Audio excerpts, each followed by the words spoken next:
கர்த்தருடைய பரிசுத்த நாமத்திற்கு மகிமை உண்டாவதாக.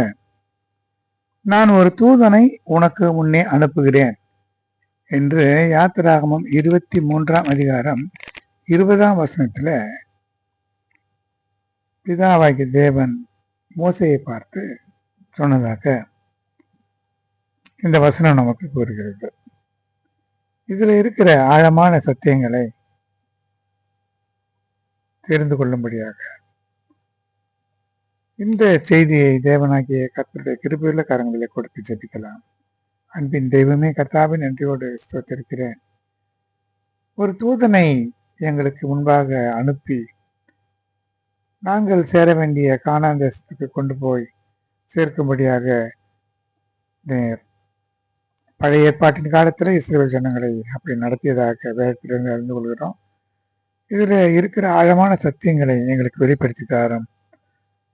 இந்த சத்தியத்தில் இருந்து நாங்கள் விலகாதபடிக்கு உங்களுடைய பிரசன்னம் எங்களோடு கூட இருந்து எங்களை வழிநடத்தும்படியாக வேண்டுகிறேன். தொடர்ந்து இந்த செய்தியில் எங்களுக்கு உடைய சத்தியங்களை வெளிப்படுத்தி தாரும். உடைய மேன்மையான நாமத்தை மகிமைப்படுத்திக் கொள்ளும் இயேசுவின் இன்ப நாமத்தில் வேண்டுகிறேன், ஜீவனுடன் நடப்பிதாவே, ஆமென். கர்த்தருடைய பரிசுத்த நாமத்துக்கு மகிமை உண்டாவதாக. இப்பொழுது நாம் தியானிக்கக்கூடிய இந்த வார்த்தைகள் நல்ல ஆவிக்குரிய ஆழமான சத்தியங்களை உடையதாக இருக்கிறது. ரட்சிப்பை நமக்கு தந்த தேவன் அந்த ரட்சிப்பில் இருந்து பரம கானானாகிய எருசலேம் என்கிறதான புதிய எருசலேமில் கொண்டு போய் சேர்க்கிற வரைக்கும் இருக்கிறதான இந்த ரட்சிப்பின் அனுபவங்கள், ரட்சிப்பின் பாதைகள், இதில் இருக்கிற சத்தியங்களைத்தான் நாம் தியானிக்க போகிறோம். பழைய ஏற்பாட்டு காலத்தில் இஸ்ரவேல் ஜனங்கள் பாவ வீடு அல்லது அடிமைத்தனத்தின் வீடாகிய எகிப்திலே இருந்து விடுபட்டவர். கர்த்தர் அவர்களை விடுவித்தார். அதற்கு பிறகு வனாந்திரத்தின் வழியாக இஸ்ரவேல் ஜனங்களை தேவனே நடத்தினார். அக்னி ஸ்தம்பமும் மேகஸ்தம்பமும் முன்பும் பின்னுமாக அவர்களை பாதுகாத்தது. அக்னி ஸ்தம்பமும் மேகஸ்தம்பமும் வழிகாட்ட அவர்கள் அப்படியே புறப்பட்டு சென்று கொண்டிருந்தார்கள். ஆனால் ஒரு குறிப்பிட்ட நிலையிலே தேவன் சொன்னார், நான் உனக்கு முன்பாக ஒரு தூதனை அனுப்புகிறேன் என்று சொன்னார். தேவனுடைய பிரசன்னம் வராமல் தூதனை மாத்திரம் அனுப்புகிறேன், நீங்கள் போய் நான் உங்கள் பிதாக்களாகிய ஆபிரகாம், ஈசாக்கு, யாக்கோபு என்பவர்களுக்கு கட்டளிட்டபடியே நீங்கள் போய் அந்த தேசத்தை சுதந்திரித்துக் கொள்ளுங்கள் என்று தேவன் சொன்னார். அப்பொழுது மோசே கேட்கிறான், நீர் எங்களோடு வருவதனாலே தான் நாங்கள் விசேஷமான ஜனங்கள் என்று சொல்லும் பொழுது, அதற்கு பிறகுதான் என் சமூகம் உனக்கு உண்டாக செல்லும், நான் இளைப்பாறுதல் தருவேன் என்று புறப்பட்டு வருகிறார். இந்த இரண்டுக்கும் நடுவில் என்ன வித்தியாசம் இருக்கிறது? எதற்காக இப்படி தேவன் சொன்னார்? ஏன் அப்படி செய்தார்? இது நம்முடைய ஆவிக்குரிய ஜீவியத்தில் எதை வெளிப்படுத்துகிறது என்பதைத்தான் இப்பொழுது நாம் தியானித்துக் கொண்டிருக்கிறோம்.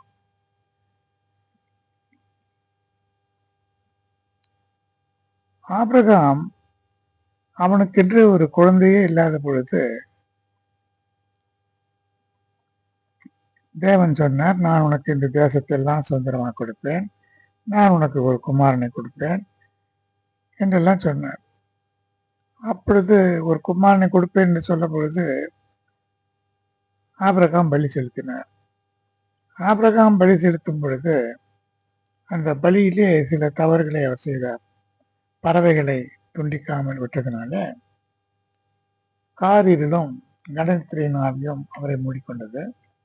அதற்கு பிறகு தேவன் சொன்னார், உன் சந்ததி தங்களுடையது அல்லாத சந்ததியாரை 400 வருடங்கள் சேவிப்பார்கள்.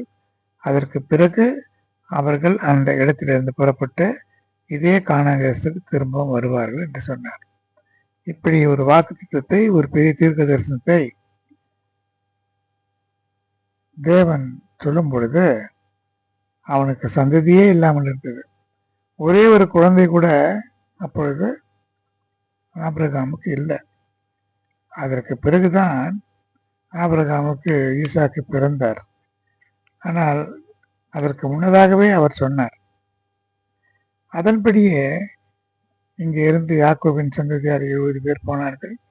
400 வருடங்கள் முடிந்த பிறகு, அந்த 400 வருடங்கள் முடிந்த அன்று இரவே அணி அணியாக ஜனங்கள் எகிப்திலே இருந்து புறப்பட்டு கானானை நோக்கி வந்தார்கள் என்று விடயத்தில் இருந்து நாம் அறிந்து கொள்கிறோம்.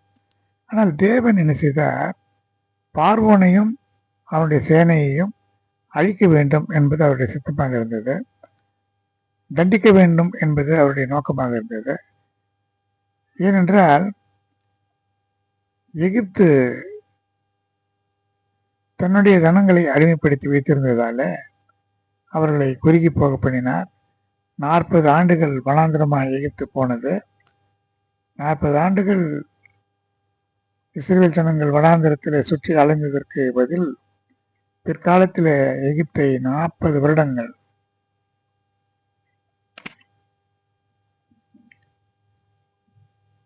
அப்படியே குறுகி போக பண்ணினார். 400 ஆண்டுகள் சிறையிருப்பு, 40 ஆண்டுகள் வனாந்திரத்தில் அவர்கள் சுற்றி திரிந்தார்கள். இதற்காக 10 வாதைகளிலே எகிப்தரை தேவன் பாதித்து எகிப்தின் தேவர்களை எல்லாம் நியாயம் செலுத்தினார், நீதி செலுத்தினார் என்பதெல்லாம் நாம் ஏற்கனவே அறிந்திருக்கிறோம். இப்படி அவர்கள் விடுவிக்கப்பட்டு வனாந்தரத்தின் வழியாக கானானை நோக்கி வந்து கொண்டிருக்கிற அந்த நேரத்தில் பார்வோனுடைய மனம் கடினப்படும்படியாக தேவனே செய்தார். அப்பொழுது யாத்திராகமம் 14ஆம் அதிகாரம் 10ஆம் வசனத்தில் இருந்து பார்க்கும் பொழுது பார்வோன் இஸ்ரேல் ஜனங்களை துரத்தி கொண்டு வருகிறார். அவனையும் அவனுடைய படைகளையும் பார்த்த பொழுது இஸ்ரேல் புத்திரர் பயந்து கர்த்தரை நோக்கி கூப்பிட்டார்கள். அது மட்டுமல்ல, முறுமுறுத்தார்கள். எகிப்திலே பிரேத குழிகள் இல்லை என்றால் வனாந்தரத்திலே சாகும்படி எங்களை கொண்டு வந்து, நாங்கள் எகிப்தில் இருக்கும் பொழுதே எகிப்திற்கு வேலை செய்ய எங்களை விட்டுவிடுங்கள் என்று சொன்னோமே, இப்பொழுது நாங்கள் வனாந்தரத்திலே சாகிறதற்கு பதில் எகிப்திலேயே வேலை செய்திருந்தால் எங்களுக்கு நலமாக இருக்குமே என்றெல்லாம் சொல்லும் பொழுது மோசே சொல்கிறான், பயப்படாதிருங்கள், கர்த்தர் உங்களுக்கு செய்யும் ரட்சிப்பை பாருங்கள். இன்றைக்கு நீங்கள் காண்கிற எகிப்தியரை இனி என்றைக்கும் காண மாட்டீர்கள். இதற்கு ஒரு ஆவிக்குரிய பொருள் இருக்கிறது.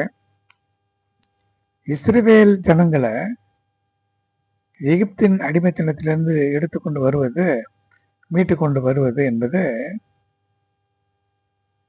நம்முடைய பாவத்தில் இருந்து தேவன் நம்மை ரட்சித்து வெளியே கொண்டு வந்து பலவிதமான பாதைகளின் வழியாக வனாந்தரமான இந்த உலக வாழ்க்கையில நம்மை நடத்தி கொண்டு வந்து நித்திய வீடாகிய புதிய எருசலேமிலே சீயோனிலே கொண்டு வந்து சேர்ப்பது தான் இதற்கு முன்னடையாளமாக இருக்கிறது. அன்றைக்கு எகிப்தியரை நடத்தி கொண்டு வந்த தேவன் இன்றைக்கும் பாவ கட்டிகளில் இருந்து நம்மை விடுவித்து இந்த வனாந்திரமான இந்த வாழ்க்கையில கொண்டு வந்து நம்மை நடத்தி கொண்டு வந்து கடைசியில நம்மை பரலோகத்துக்கு அழைத்து கொண்டு போவதுதான் இதனுடைய முன் அடையாளமாக இருக்கிறது. இதுல இவர்கள் முறுமுறுத்தார்கள்.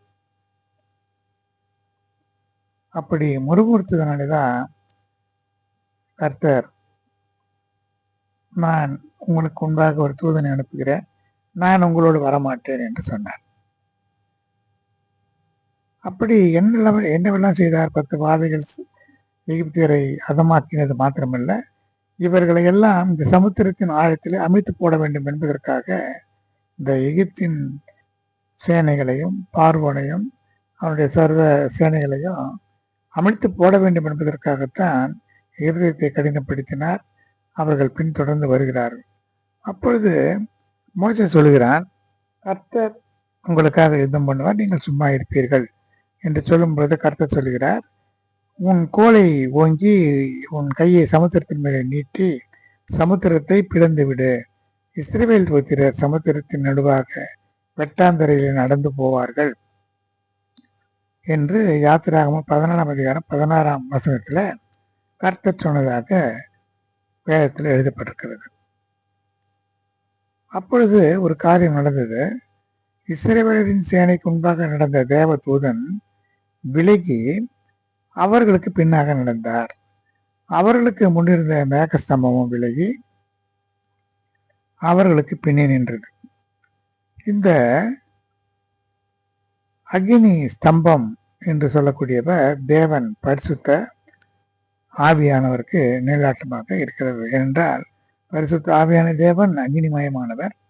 மேக ஸ்தம்பம் என்று சொல்வது அது கிறிஸ்துவுக்கு முன்னடையாளமாக இருக்கிறது.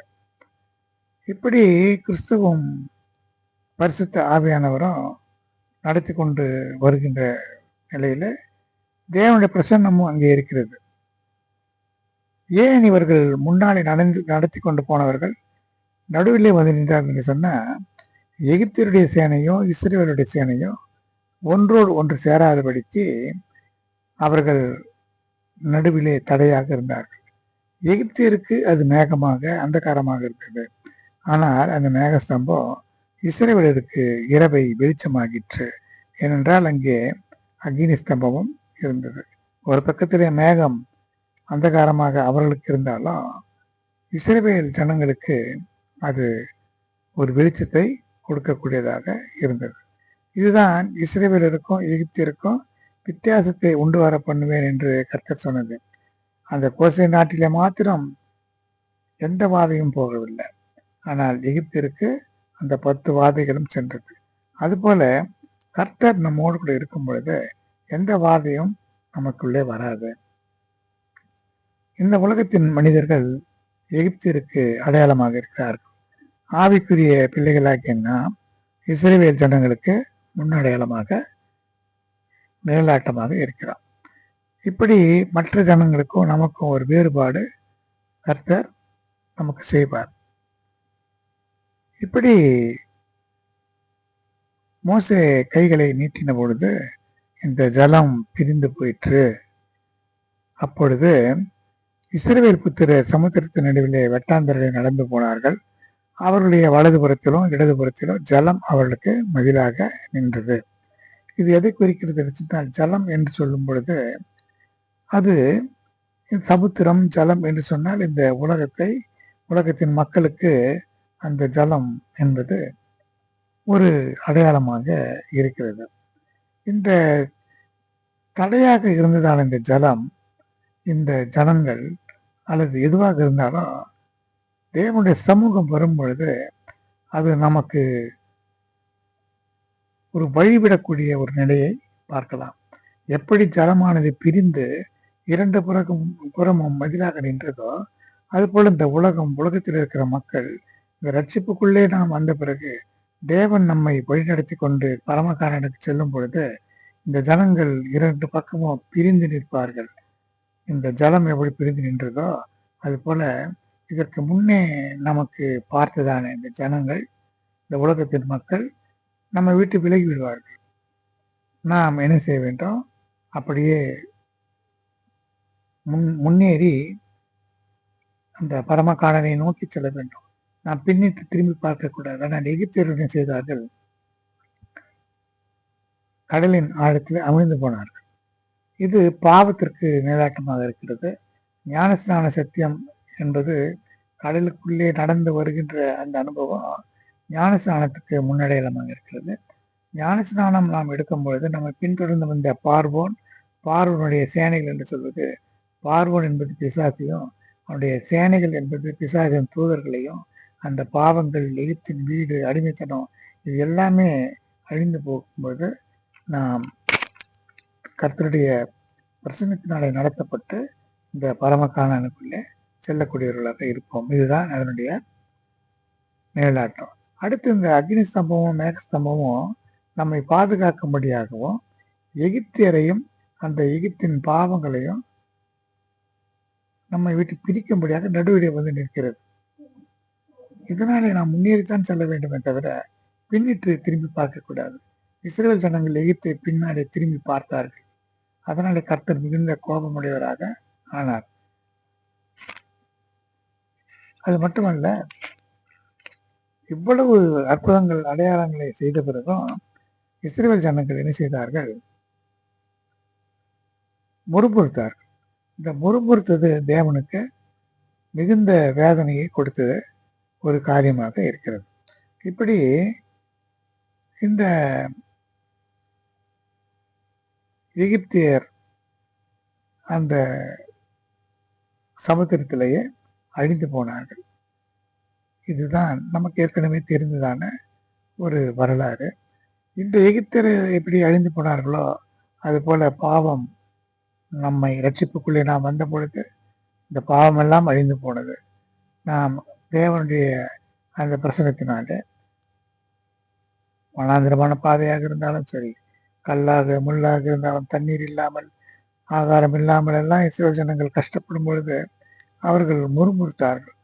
ஆனால் நாம் முறுமுறுக்காமல் தேவன் நடத்துகிற பாதையில நாம் போக வேண்டும். இப்படி கர்த்தர் ரட்சித்த பொழுது எகிப்தியரெல்லாம் செத்து கிடந்தார்கள். இப்படி இந்த பாவங்கள் எல்லாம் அந்த சமுத்திரத்திலே செத்து கிடக்கும். நாம் இந்த சமுத்திரமாகிய அந்த பாவ அந்த உலகத்தில இருந்து, சமுத்திரம் என்பது உலகம் என்று ஏற்கனவே நாம் தியானித்தோம். அந்த உலகத்தில் இருந்து நாம் வெளியேறி நடந்து போக வேண்டும். இப்படி செய்தபோது வனாந்திரத்தில் மோசேக்கும் ஆரோனுக்கு விரோதமாக ஜனங்கள் முறுமுறுத்தார்கள். நாங்கள் இறைச்சி பாத்திரங்கள் அணையில உட்கார்ந்து அப்பத்தை திருப்தியாக சாப்பிட்ட எகிப்து தேசத்திலே நாங்கள் செத்து போயிருந்தால் பரவாயில்லை. இந்த கூட்டம் முழுவதையும் பட்டினியாலே கொள்ளும்படி எங்களை இந்த வனாந்திரத்துக்கு அழைத்து கொண்டு வந்தீர்களே என்று மோசே இடத்துல சொன்னதாக யாத்திராகமம் 16ஆம் அதிகாரம் 3ஆம் வசனம் கூறுகிறது. இதை கர்த்தர் கேட்டார். அடுத்த வசனத்திலேயே யாத்திராகமம் 16ஆம் அதிகாரம் 4ஆம் வசனத்திலேயே கர்த்தர் மோசேயை நோக்கி சொல்கிறார், வானத்திலிருந்து உங்களுக்கு அப்பம் வர்ஷிக்க பண்ணுவேன், நீங்கள் ஒவ்வொரு நாளும் போயதை சேர்த்து கொள்ளுங்கள் என்று சொன்னார். அதே போல யாத்திராகமம் 17ஆம் அதிகாரம் 1ஆம் வசனத்துல வனாந்திரத்துல புறப்பட்டு வந்தார்கள். அப்படியே புறப்பட்டு வருகிற வழியில சீன் வனாந்திரத்துக்கு அவர்கள் வந்து சேர்ந்தார்கள். அங்கே ஜனங்கள் என்ன செய்தார்கள்? மோசையோட வாதாடி எங்களுக்கு குடிக்க தண்ணீர் இல்லை என்று, எங்களுக்கு தண்ணீர் வேண்டும் என்று சொல்லி கேட்டபொழுது, ஏன் என்னோடு வாதாடுகிறீர்கள், கர்த்தரை ஏன் பரீட்சை பார்க்கிறீர்கள் என்று மோசே சொன்னான். ஜனங்கள் அந்த இடத்துல தண்ணீர் தாகமாக இருந்ததுனால மோசேக்கு விரோதமாக முறுமுறுத்து எங்களையும் எங்கள் பிள்ளைகளையும் எங்கள் ஆடு மாடுகளையும் தண்ணீர் தாகத்தினாலே கொண்டு போட எங்களை எகிப்திலிருந்து ஏன் கொண்டு வந்தீர் என்று சொன்னார்கள். இது யாத்திராகமம் 17ஆம் அதிகாரம் 3ஆம் வசனத்துல இப்படி சொல்லப்பட்டிருக்கிறது. இப்படி எதற்கெடுத்தாலும் முறுமுறுத்து கொண்டிருந்ததுனால கர்த்தர் மிகுந்த மன வருத்தத்துக்கு உள்ளானார். அப்பொழுதுதான் யாத்திராகமம் 23ஆம் அதிகாரம் 20ஆம் வசனத்துல தேவன் ஒரு காரியத்தை சொல்கிறார். இப்பொழுது தேவன் அக்னி ஸ்தம்பத்தோடும் மேக ஸ்தம்பத்தோடும் இருந்து நடத்தி கொண்டு வந்த அவர் இப்பொழுது சொல்லுகிறார், வழியிலே உன்னை காக்கிறதற்கும் நான் ஆயத்தம் பண்ணின ஸ்தானத்துக்கு உன்னை கொண்டு போய் சேர்க்கிறதற்கும் இதோ நான் ஒரு தூதனை உனக்கு முன்னே அனுப்புகிறேன் என்று சொல்கிறார். ஏனென்றால் ஜனங்கள் முறுமுறுத்ததை பார்த்ததும் தேவன் மிகுந்த மன வருத்தம் அடைந்தார். எவ்வளவு பாடுபட்டு இந்த பாடுகளின் வழியாக நாம் நடந்தாலும் முறுமுறுக்காமல் இருக்க வேண்டும். முறுமுறுப்பு என்பது தேவனுக்கு ஒரு அருவருப்பான காரியம். இஸ்ரவேல் ஜனங்களை பார்த்தவர் சொன்னது, இதோ ஒரு தூதனை அனுப்புகிறேன், நான் உங்களோடு வரவில்லை என்று சொன்னார். இந்த தூதனை அனுப்புவது என்று சொல்லும் பொழுது கர்த்தர் நம்மை ரட்சித்தார், பல அற்புதங்கள் அடையாளங்களை நம்முடைய வாழ்க்கையில செய்தார். ஆனால் அந்த நடத்திப்பு என்று சொல்லும் பொழுது அதற்கு பிறகு ரட்சிக்கப்பட்ட பிறகு தூதன் என்று சொல்வது பரிசுத்த ஆவியானவரை குறிக்கிறது. அடுத்து சபையிலே நடத்திப்புக்காரர்களாகிய ஊழியக்காரர்களை குறிக்கிறது. இதுல இந்த ரட்சிப்பு பற்றிய பரிசுத்த ஆவியானவர் எப்படி எல்லாம் நடத்துகிறார் என்று பார்த்தா, பரிசுத்த ஆவியானவர் அவரை பற்றி சொல்லும் பொழுது, அவர் சமூகத்தில் எச்சரிக்கையா இருந்து அவர் வாக்குக்கு செவி கொடு, அவரை கோபப்படுத்தாது, உங்கள் துரோகங்களை அவர் பொறுப்பதில்லை, என் நாமம் அவர் உள்ளத்தில் இருக்கிறது. பரிசுத்த ஆவியானவர் என்பது என்னவென்றால், பிதாவாகிய தேவனுடைய ஆவிதான் பரிசுத்த ஆவியானவர். பிதாவாகிய தேவனுடைய வார்த்தை தான் கர்த்தராகிய இயேசு கிறிஸ்து. அந்த வார்த்தை தான் கர்த்தராகிய இயேசு கிறிஸ்து என்ற நாமத்திலே வெளிப்பட்டது.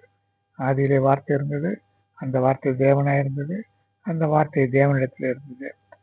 இந்த வார்த்தை கிருபையும் சத்தியமும் நிறைந்து இயேசு என்ற நாமத்திலே அவர் வெளிப்பட்டார் என்பதெல்லாம் நாம் யோவான் சுவிசேஷத்திலிருந்து அறிந்து கொள்கிறோம். இப்பொழுது தூதன் போக்கும்பொழுது அவர் சமூகத்தில் எச்சரிக்கையா இருக்க வேண்டும், அவர் வாக்குக்கு செவி கொடுக்க வேண்டும், அவரை கோபப்படுத்தக்கூடாது, துரோகம் செய்யக்கூடாது, அதையெல்லாம் அவர் பொறுக்கிறதில்லை. ஏனென்றால் தேவனுடைய நாமம் அவருடைய உள்ளத்துல இருக்கிறது என்ற காரியங்களை எல்லாம் நாம் இங்கே பார்க்கிறோம். இது எதற்கு நிழலாட்டமாக இருக்கிறது என்று சொன்னால், பரிசுத்த ஆவியை பெற்ற பிறகு பரிசுத்த ரட்சிப்பில இந்த பரிசுத்த ஆவியானவர் நம்மை வழி நடத்துகிறார். இந்த பரிசுத்த ஆவியானவர் கர்த்தருடைய நாமம் அவருக்குள்ள இருக்கிறதுனாலே அவர் எரிச்சல் உள்ள தேவனாக, கோபமுள்ள தேவனாக, சத்துருக்களை அழிக்கக்கூடியவராக, பாவங்களை அழிக்கக்கூடியவராக இருக்கிறார். பரிசுத்த ஆவியானவர் நம்மிடத்துல வரும்பொழுது அவர் சகல சத்தியத்தை கூட நம்ம நடத்துவார். அதைத்தான் இங்கே சொல்லப்பட்டிருக்கிறது, அவர் வாக்கை நீங்கள் நன்றாக கேளுங்கள். ஏனென்றால் வழி இதுவே, இதில் நடவுங்கள் என்று உங்கள் காதுகளுக்கு பின்னாலே சொல்கிற சத்தத்தை நீங்கள் கேட்பீர்கள் என்று வேதம் சொல்கிறது. பரிசுத்த ஆவியானவர் நம்மிடத்தில் வரும் பொழுது இதை செய், இதை செய்யாத, இப்படி போ, அப்படி வா, இதையெல்லாம் ஆவியானவர் நமக்கு சொல்லுவார். அப்படி செவி கொடுத்தால், அவரை கோபப்படுத்தாமல் இருந்தால் அது அவர் நம்மை நடத்துவார். இதில் ஒரு சத்தியம் சொல்லப்பட்டிருக்கிறது, நீ அவருடைய வாக்கை நன்றாக கேட்டு நான் சொல்வதையெல்லாம் செய்வாயாக. இதில் அவருடைய வாக்கை கேட்க வேண்டும், நான் சொல்வதையெல்லாம் செய்ய வேண்டும். இரண்டு காரியம். இது நான் என்று சொல்வது பிதாவாகிய தேவன் தன்னை பற்றி சொல்கிறார். அவருடைய வாக்கை நீ கேள் என்று சொன்னால், பிதாவாகிய தேவனுடைய ஆவிதான் பரிசுத்த ஆவியானவர். எனவே பிதாவாகிய தேவனுடைய எல்லா எண்ணங்களையும், அவருடைய நினைவுகளையும், அவருடைய செயல்களையும் பரிசுத்த ஆவியானவர் நன்றாக அறிந்திருக்கிறார். அவருடைய உள்ளத்தை தேவனாகிய கர்த்தருடைய உள்ளத்தை பரிசுத்த ஆவியானவர் நன்றாக அறிந்திருக்கிறதுனால நீ அவருடைய வாக்கை கேட்க வேண்டும். அதாவது பரிசுத்த ஆவியானவருடைய வார்த்தைகளை கேட்க வேண்டும். அப்படி கேட்கும் பொழுது பிதாவாகிய தேவன் சொல்வதையெல்லாம் நான் செய்கிறவர்களாக இருப்போம். இப்படி செய்யும் பொழுது என்ன நடக்கும்? நான் உன் சத்துருக்களுக்கு சத்துருவாகவும் பின் விரோதிகளுக்கு விரோதியாகவும் இருப்பேன். அப்படியானால் ஏன் அப்படி சொல்கிறார்? நமக்கு சத்துருக்கள் அங்கே அந்த பாதையிலே வருவார். அந்த சத்துருக்களுக்கு அவரும் சத்துருவாய் இருப்பார். ஏன் அப்படி இருக்கிறார்னு சொன்னா, யார் இந்த சத்துருக்கள்? அங்கே வனாந்திரத்திலே நாம் கடந்து போகும் பொழுது நமக்கு எதிராக ஏற்றியர், எபூசியர், கானானியர், கிர்காசியர், பெரிசியர், எமோரியர், இந்த 7 ஜாதிகள் நமக்கு எதிராக வரும். அது ஏற்கனவே கானான் தேசத்துல இருக்கிறதான ஜாதிகள். இதையெல்லாம் பொறுத்த வேண்டும். இந்த 7 ஜாதிகளுக்கும் 7 சுபாவங்கள் இருக்கிறது. பொறாமை, பெருந்தெண்டு, பயம், சோர்வு, இப்படி ஒரு ஆவிக்கும் ஒரு விதமான சுபாவங்கள் உண்டு. இந்த சுபாவங்கள் எல்லாம் நாம் ஜெயிக்க வேண்டும். அடுத்து 31 ராஜாக்கள் என்று சொல்லப்பட்டிருக்கிறது. 31 ராஜாக்களையும் நான் ஜெயிக்க வேண்டும். இந்த 31 ராஜாக்கள் என்பது 31 விதமான சுபாவங்கள் உண்டு. இந்த 31 சுபாவங்களையும் நான் ஜெயிக்க வேண்டும். இதற்கெல்லாம் நமக்கு கர்த்தர் உதவி செய்வார். ஏனென்றால் 31 ஜாதிகளையும் ஜெயிக்கும்படியாக வரும்பொழுது கர்த்தர் தான் வழி நடத்தினார் யோசுவாவை. அப்படி நமக்கும் கூட இந்த வனாந்தரமான பாதையில இந்த 31 ஜாதிகளையும் 7 ஜாதிகளையும் 31 ராஜாக்களையும் ஜெயிக்க பிதாவாகிய தேவன் நமக்கு உதவி செய்வார். பரிசுத்த ஆவியானவர் நமக்கு உதவி செய்கிறவராக இருக்கிறார். இப்படி அதனால தான் சொல்கிறார், சத்துருக்கள் உன்னுடைய சத்துருக்கள் எனக்கு சத்துருக்கள் என்று சொல்கிறார். நமக்கு யார் சத்துருக்கள் என்றால், பிதாவுக்கு யார் சத்துருக்களோ அவர்கள் தான் நமக்கு சத்துருக்கள். பிதாவாகிய தேவனுக்கு யார் சத்துருக்கள்? பிதாவாகிய தேவனுக்கு இந்த ஏத்தியர்கள், எபூசியர்கள், கானானியர், காசியர், இது போல இந்த 7 ஜாதிகளும் 7 சுபாவங்களும் சத்துருக்களாக இருக்கிறதுனால இவர்கள் நம்மை எதிர்ப்பார்கள். சில நேரங்களில் பார்த்தா தேவையில்லாமல் முகாந்திரம் இல்லாமல் சிலர் நம்மை எதிர்ப்பார்கள், நமக்கு விரோதமாக நடப்பார்கள். அதற்கு காரணம் அவர்களுக்குள்ளே இருக்கிற ஆவி வேறு, நமக்குள்ளே இருக்கிற ஆவி வேறு.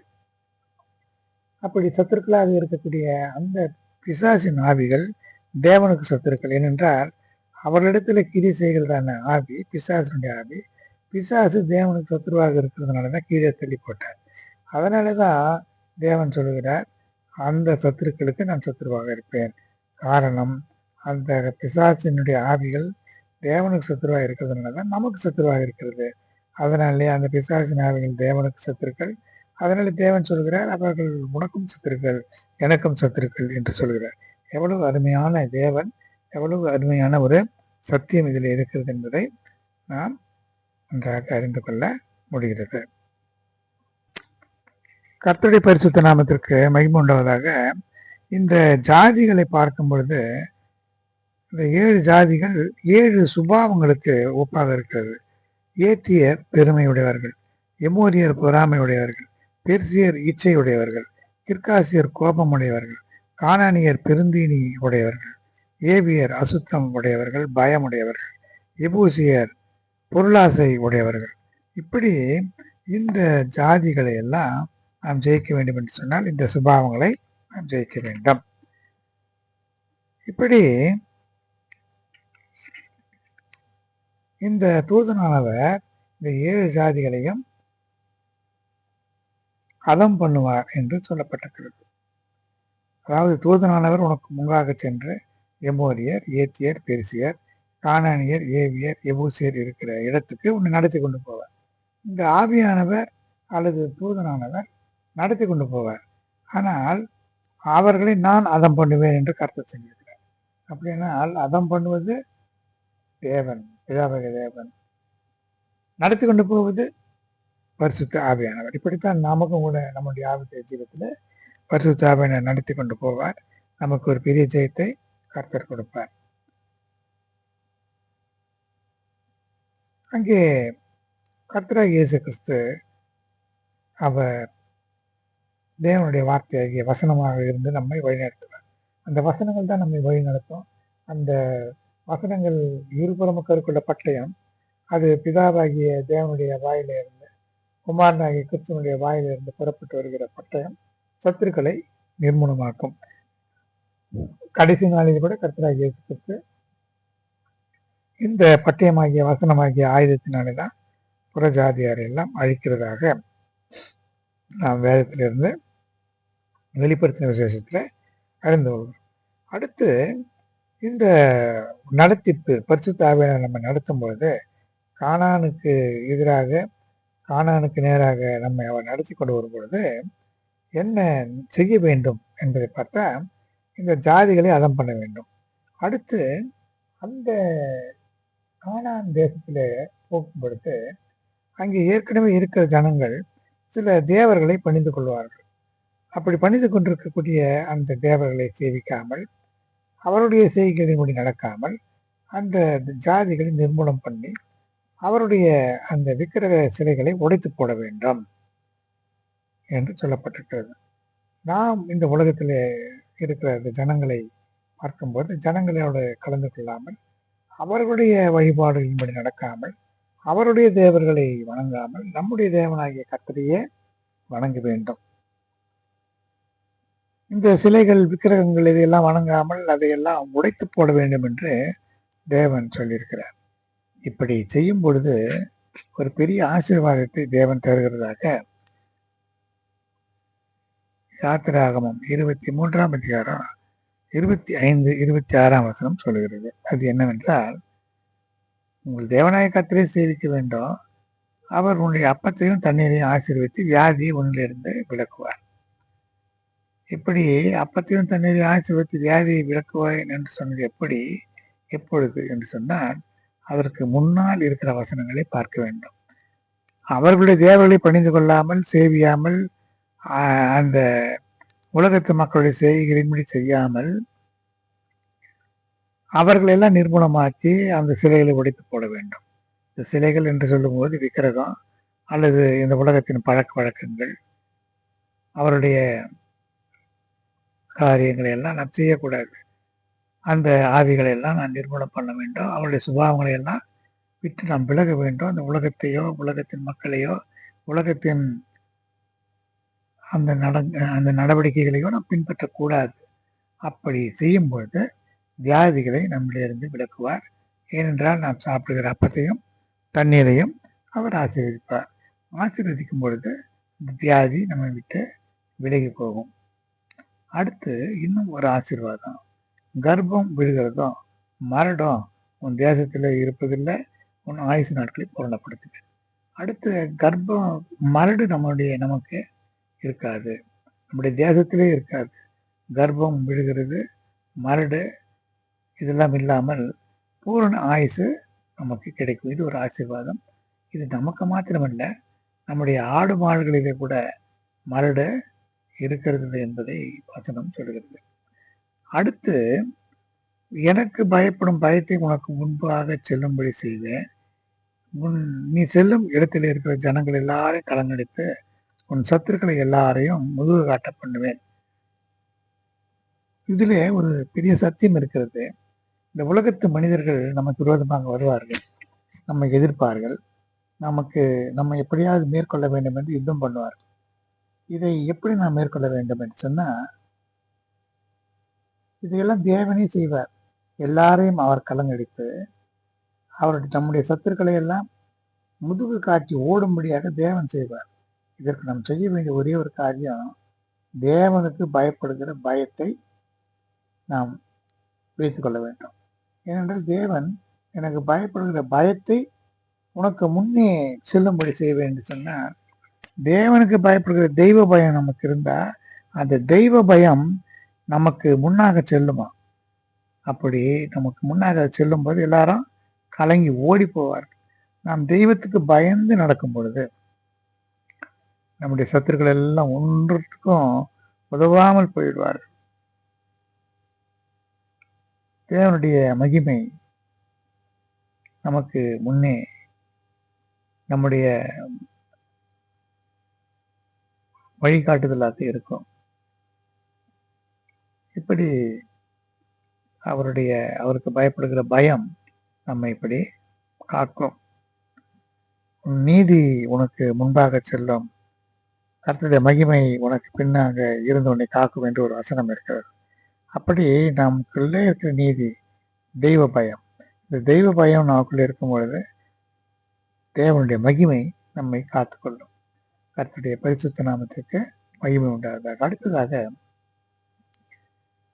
இந்த தூதன் என்ன செய்வார் என்பதை தான் நாம் இப்போது தியானித்துக் கொண்டிருக்கிறோம். தேவனுடைய மகிமை நம்மோடு கூட இருந்தால் சத்துருக்கள் எல்லாம் நிர்மூலமாக்கி எல்லாம் அழிந்து போவார்கள். ஆனால் நாம் முறுமுறுக்கும் பொழுது, தேவனுக்கு விரோதமாக கலங்கம் பண்ணும்போது ஒரு தூதனை தான் அனுப்புவார். தூதன் தான் நம்மை நடத்துவார். ஆனாலும் தேவன் ஏன் வரமாட்டேன் என்று சொன்னார்? தேவன் மிகுந்த எரிச்சலுள்ள தேவன். நான் உங்களோடு கூட வந்து நீங்கள் முறுமுறுக்கும் பொழுது, எனக்கு விரோதமாக பாவம் செய்யும் பொழுது நான் உங்களை அதம் பண்ணி போடுவேன். என்னுடைய கோபம் உங்களை அதமாக்கி போடும். அதனாலே தான் நான் வரமாட்டேன், என் தூதனை மாத்திரம் அனுப்புவேன் என்று தேவன் சொன்னாலும், இந்த வேதத்தில் பார்க்கும் பொழுது தேவன் மிகுந்த இரக்கமுள்ள தேவன். அவர் சொல்லிவிட்டாலும் கூட அவரால் நிற்க முடியவில்லை. அவர் கூடவே வந்தார். பரிசுத்த ஆவியானவராகிய தூதன் மாத்திரமல்ல, தேவனுடைய பிரசன்னம் வந்து இந்த ராஜாக்கள் காலத்தில் கூட, நியாயாதிபதிகளின் காலத்திலும் சரி, ராஜாக்களுடைய காலத்திலும் சரி, ஜனங்களுக்காக தேவனே இறங்கி யுத்தம் பண்ணினார். யோசபாத்துக்கும் சரி, எசேக்கியாவுக்கும் சரி, தேவன் இறங்கினார். ஒரு தூதனைத்தான் அனுப்பினார்.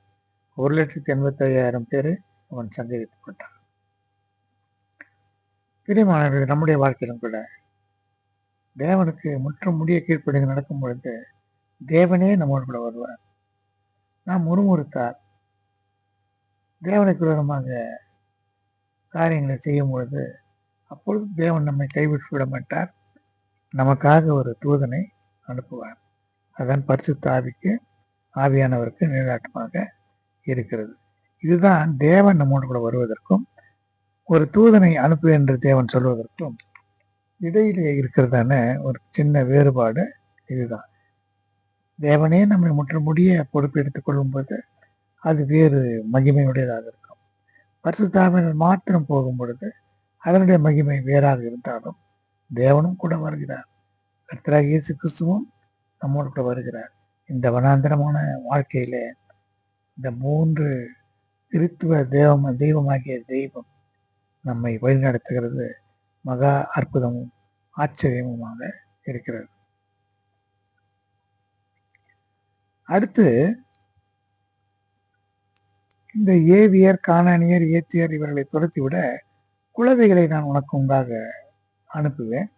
தேசம் பாழாய் போகாமலும் காட்டு மிருகங்கள் உனக்கு விரோதமாய் பெருகாமலும் 1 வருஷத்துக்குள்ளே உன் முன்னிட்டு துரத்தி விடாமல் நீ விருத்தி அடைந்து தேசத்தை சுதந்திரித்துக் கொள்ளும் வரைக்கும் கொஞ்சம் கொஞ்சமாக அவர்களை துரத்தி விடுவேன் என்று சொல்கிறார். இது எதற்கு முன்னடையாளமாக இருக்கிறது என்று சொன்னால், இந்த சுபாவங்கள் 7 சுபாவங்கள் ஒரே அடியாக நம்ம வீட்டு கடந்து போனா காட்டு மிருகங்கள் பெருகி போகுமா. இது எதை குறிக்கிறது? ரட்சிக்கப்பட்ட உடனே பரிசுத்தாவினர் நமக்குள்ளே வந்து ஒரு பெரிய விடுதலையை கொடுத்து நாம் எல்லா சுபாவங்களையும் ஜெயித்து விட்டு மிகுந்த அளவுக்கு அதிகமான ஒரு பரிசுத்துவ நீதியோடு நாம் இருக்கும் பொழுது காட்டு மிருகம் நமக்குள்ளே வந்துவிடும். காட்டு மிருகம் என்று சொன்னால் பெருமை.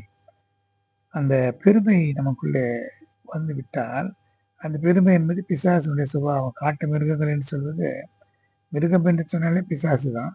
அது காட்டு மிருகம் என்று சொல்லும் பொழுது அது பிசாசனுடைய சுபாவங்கள். கர்த்தராகிய இயேசு கிறிஸ்து கூட வனாந்திரத்தில் காட்டு மிருகங்களின் நடுவே சஞ்சரித்துக் கொண்டு இருந்தார் என்று சொல்லப்பட்டிருக்கிறது. தேவ தூதர்கள் அவருக்கு பணிவிடை செய்தார்கள். இந்த காட்டு மிருகங்கள் அது எதற்கு நிழலாட்டமாக இருக்கிறது என்று சொன்னால், இந்த பிசாசுடைய தூதர்களும் அங்கே சுற்றி கொண்டிருந்திருக்க கூடும். ஆனால் தேவ தூதர்கள் தேவனுக்கு பணிவிடையும் செய்தார்கள். இதைத்தான் இந்த காட்டு மிருகங்கள் என்று சொல்லப்பட்டிருக்கிறது. கொஞ்சம் கொஞ்சமாக துரத்தும் பொழுது நமக்குள்ள பெருமை மேட்டினை வராதபடிக்கு தேவன் அவர்களை அந்த சுபாவங்களை கொஞ்சம் கொஞ்சமாக துரத்துகிறார். இது எல்லாமே அந்த தேவ தூதன், ஒரு தூதனை அனுப்புகிறேன் என்று சொன்னார் அல்லவா, அதுதான் அந்த தூதன் தான் இந்த காரியங்களை எல்லாம் செய்கிறதாக இருக்கிறது. அடுத்து அந்த தேவர்களோடு உடன்படிக்கை பண்ண வேண்டாம், அவர்கள் உன்னை எனக்கு விரோதமாக பாவம் செய்ய பண்ணாதபடிக்கு உன் தேசத்தில் குடியிருக்க வேண்டாம். நீ அவர்கள் தேவர்களை சேவித்தால் அது உனக்கு கண்ணியாக இருக்கும். இப்படி இந்த ஜாதிகளோடு கலக்கக்கூடாது, தனித்து வாசம் பண்ண வேண்டும் என்பது தேவன் நமக்கு கொடுத்ததான கட்டளை. இந்த ஜாதிகள் என்ன சொன்னால் இந்த உலகத்து மக்கள், உலகத்தின் மக்களுடைய ஆசாபாசங்கள், தேவர்கள், உலக ஆசை, சிற்றின்பங்கள் இது நமக்குள்ளே வராதபடிக்கு அவர்களை துரத்திவிடு. இந்த உலகத்து மக்களை நம்மிடத்திலிருந்து துரத்தி விட வேண்டும், அவர்களோடு நாம் கலக்கக்கூடாது என்பது தேவனுடைய ஒழுங்காக இருக்கிறது. அப்படி கலக்கும் பொழுது அவருடைய சுபாவங்கள், அவருடைய பழக்க வழக்கங்கள், அவர்களுடைய உலக காரியங்கள், தேவர்கள், பொருளாசை, விக்கிரக ஆராதனை, வேசித்தனம் போன்றவர்களெல்லாம் நமக்குள்ளே வந்துவிட்டா அது தேவனுக்கு விரோதமான உலக ஸ்நேகம், தேவனுக்கு விரோதமான பகை என்று பேதுரு அப்போஸ்தலன் சொல்லுகிறார். அப்படி ஒரு தேவனுக்கு விரோதமான பகையை நாம் வைத்துக் கொள்ளக்கூடாது. அதைத்தான் இந்த வசனம் தெளிவாக குறிக்கிறது. இப்படி தேவன் அடுத்து யாத்திராகமம் 33ஆம் அதிகாரம் 1 முதல் இருக்கிற வசனங்களில கர்த்தர் மீண்டும் சொல்லுகிறார், ஜனங்கள் தண்ணீருக்காகவும் அப்பத்துக்காகவும் முறுமுறுத்ததுனால கர்த்தர் சொல்லுகிறார் மறுபடி, நீயும் எகிப்து தேசத்திலிருந்து நீ அழைத்து கொண்டு வந்த ஜனங்களும் இவ்விடத்தை விட்டு புறப்பட்டு உன் சந்ததி கொடுப்பேன் என்று ஆபிரகாமுக்கும் ஈசாக்குக்கும் யாக்கோபுக்கும் ஆணையிட்டு கொடுத்த பாலும் தேனும் ஓடுகிற தேசத்துக்கு போங்கள். இப்படி பாலும் தேனும் ஓடுகிற தேசத்துக்கு நீ போ, அழைத்து கொண்டு போ என்று தேவன் சொல்லுகிறார். அப்பொழுது இந்த ஜாதிகளை துரத்தி விடுவேன், ஏன் நான் அவர்கள் மத்தியிலே வரமாட்டேன் என்று சொன்னா, வழியிலே நான் உங்களை நிர்மூலம் பண்ணாதபடிக்கு நான் உங்கள் நடுவே செல்ல மாட்டேன், நீங்கள் வழங்கா கழுத்துள்ள ஜனங்கள் என்று சொல்கிறார்.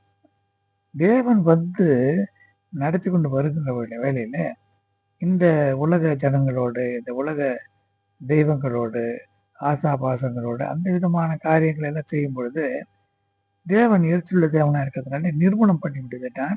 அதனாலதான் நான் வரமாட்டேன், நீங்கள் சொல்லுகிற பேச்சை கேட்கறதில்ல, நீங்கள் வணங்கா கழுத்துள்ள ஜனங்கள், உங்களை நான் நிர்மூலம் பண்ணாதபடிக்கு உங்கள் நடுவே வரமாட்டேன் என்று சொல்கிறார்.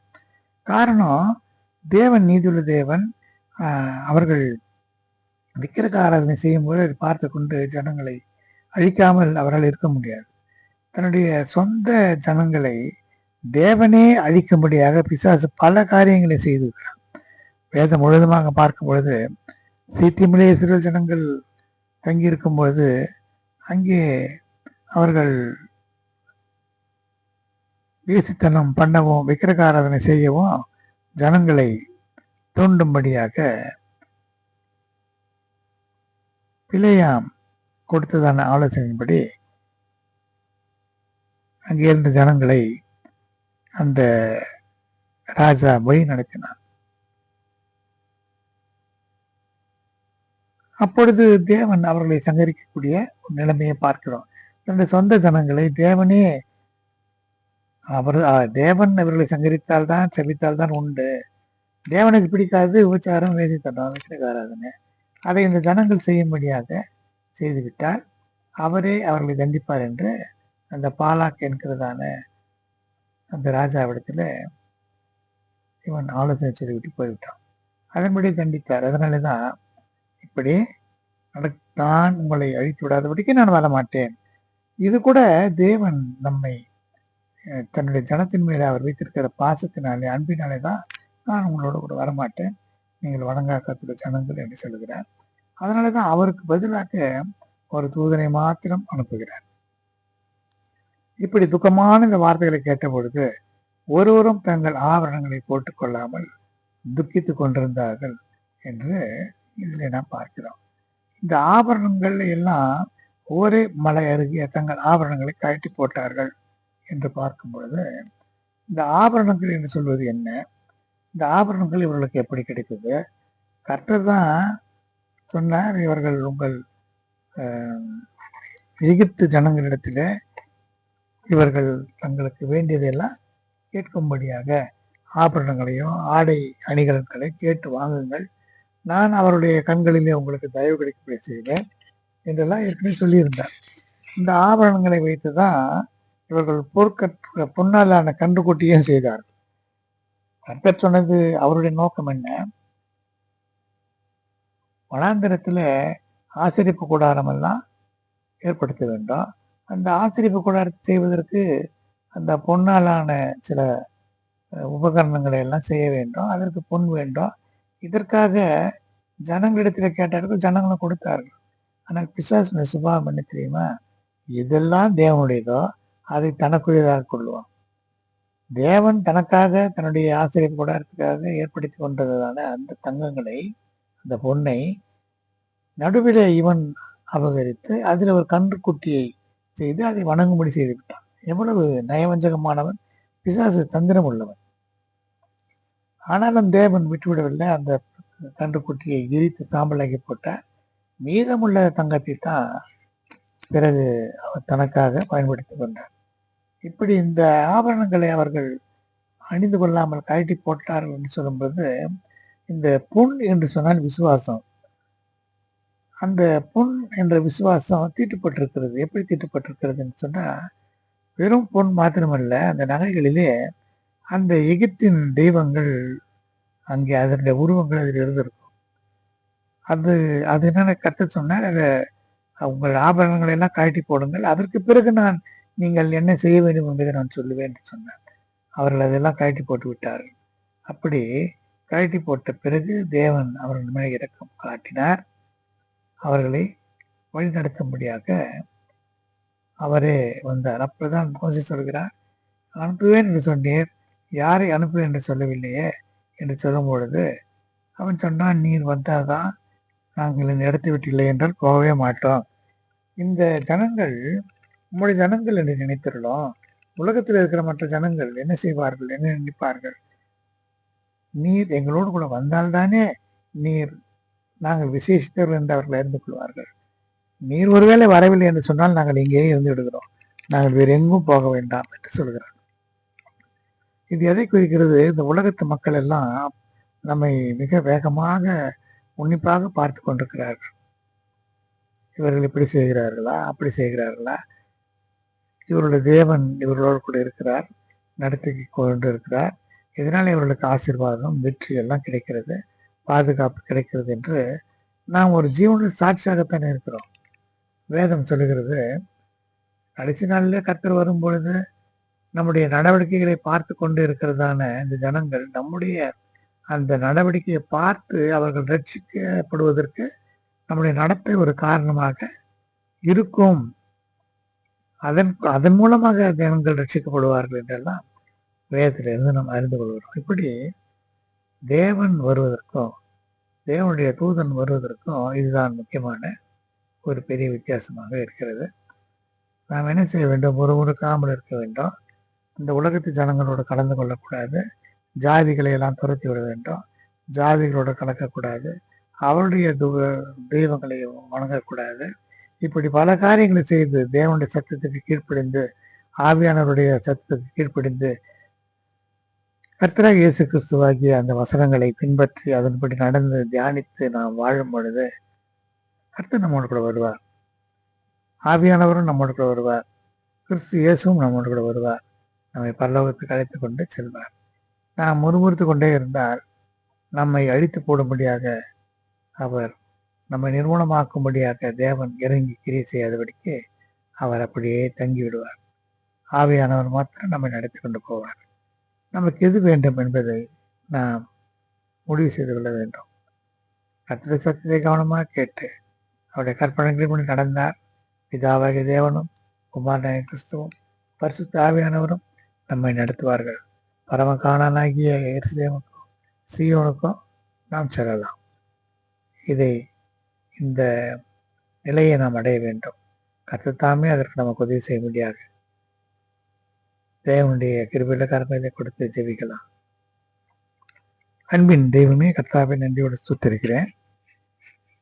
பிதாவும் குமாரனும் பரிசுத்த ஆவியானவரும் எங்களோடு கூட வர வேண்டும், எங்களை வழிநடத்த வேண்டும், பரமகாணனுக்கு நாங்கள் செல்ல வேண்டும் என்று சொன்னார். உடைய கட்டளைகளை கவனமாக கேட்டு உடைய கட்டளைகளுக்கு செய்து கொடுத்து அதன்படி நடந்து எங்களை சுத்திகரித்து கொண்டு நீர் வரும்பொழுது உடைய வருகையிலே காணப்படும்படியாக எங்களுடைய ஆவி, ஆத்ம, சரீரத்தின் அவயங்களை எல்லாம் காத்துக்கொள்ள முடியாது. எங்களுக்கு உதவி செய்யும். இந்த கிருபையில கலங்களிலே தருகிறேன் ஆண்டவரே. இந்த செய்தியை கேட்கிற ஒவ்வொருவரையும் கூட ஆசீர்வதியும். உடைய மேன்மேல நாமத்தை மையப்படுத்திக் கொள்ளும். இயேசுவின் இன்ப நாமத்தை வேண்டுகிறேன், ஜீவன நல்ல பிதாவே, ஆமென்.